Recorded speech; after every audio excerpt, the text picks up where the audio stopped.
Dame i gospodo narodni Pa ne može po poslanici, Ustavu, može samo po Poslovniku dobro, danas. proističe i Poslovnik iz Ustava. Ne, morate citirati odredbu Poslovnika. Naravno, poštovana predsednice, kao što ja to uvek i radim, reklamiram sada, uvažene dame i gospodo narodni poslanici, poštovana predsednice Narodne skupštine, uvaženi ministre i uvaženi predsedniče Vlade, članove 106. i 108. Poslovnika i član 98. Ustava Republike Srbije. Najpre da kažem da je naravno predsednik Vlade dobrodošao u Narodnu skupštinu.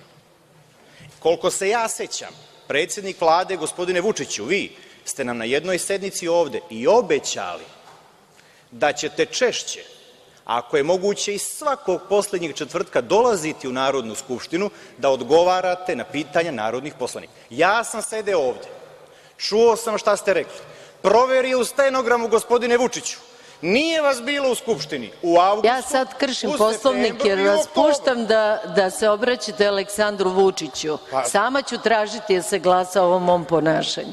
Dakle, rekli ste, o čemu ja kršim Poslovnik? Pustite premijera, on ne krši Poslovnik. Poštovana predsednice Narodne skupštine, ukazao sam na povredu Poslovnika budući da je predsednik Vlade, gospodin Vučić, rekao da će on, budući da je on odlučio da će od 6 sati danas da bude slobodan da odgovara na naša pitanja. Interesantno, nije to rekao i izvinjavam se što ću poštovati Poslovnik, pa nećete više.